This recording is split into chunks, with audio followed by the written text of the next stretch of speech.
Hello everyone and welcome back to my channel. In today's video, I'm going to be discussing whether or not the Disney dining plan would be worth it for your family based on an example that I recently had on my Disney World trip.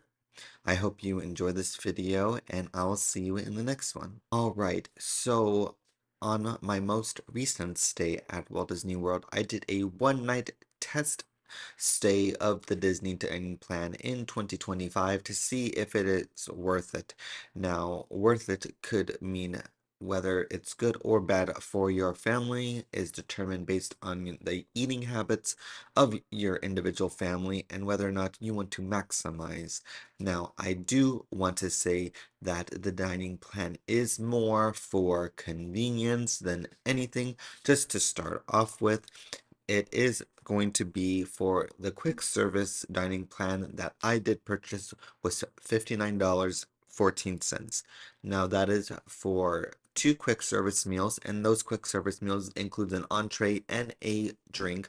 Now, if you're over 21, that can include an alcoholic beverage. You get one snack that is eligible for any of the snack icon items at the parks or at the resort, the little purple DP icon.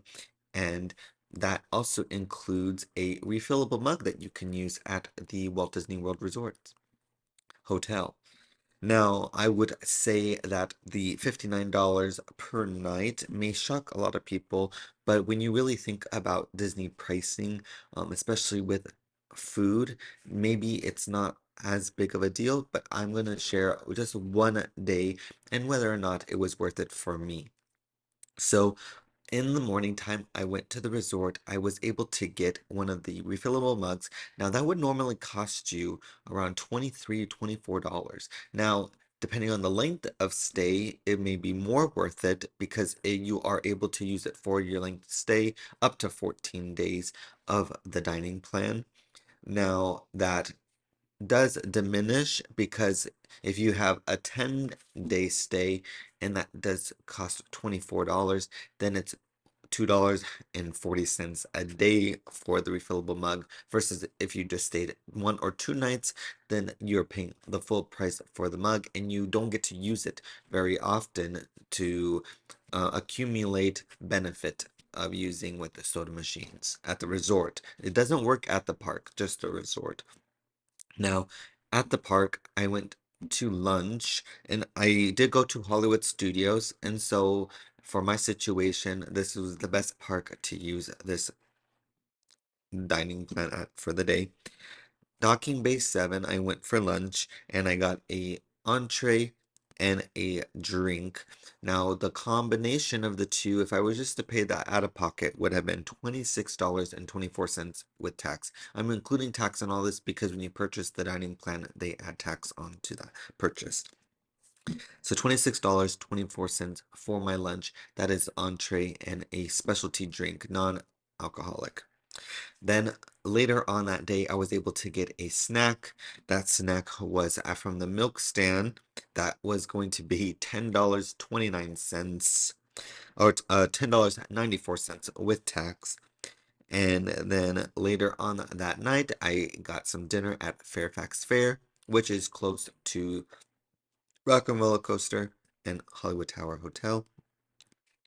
That was going to be a entree and a non-specialty beverage would could come up to $24.32. Now, if you were to tally all three of those up, my total for the day was $61.50. Now, when you compare that to the price of $59.14, you're like, I purchased the dining plan and I'm not really saving any money.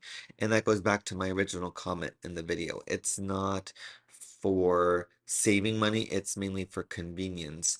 But I really had to plan out the restaurants that I was going to because if I was just getting what I really wanted, it wasn't giving me the most value out of the dining plan, and I actually may have overpaid for the dining plan.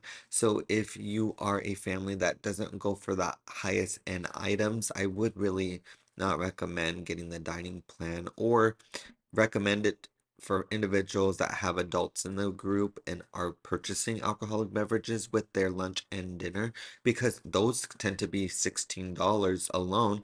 That really helps with the value aspect of the dining plan. No, that $61.50 did not include the refillable mug. So yes, overall, I did save quite a bit of money, but I was only staying there for one night to test out whether or not this was going to be worth it. And with that, I only was able to use it for my check-in day and check-out day, and it wasn't that big of a savings per se. But look through the numbers, see what type of restaurants, or if you are purchasing the deluxe dining plan or just the quick service dining plan, that see what type of restaurants you're going to go to, what type of food you like. If you notice that you're leaning towards more the lower priced items on the area on the menu, then I would definitely stick to just paying out of pocket for it. But if you do like the steak, or if you like the highest end items at the restaurant or at the quick service locations, I definitely would recommend looking into the dining plan on your next Walt Disney World vacation. I do hope you enjoyed this video, and I hope to see you in the next one.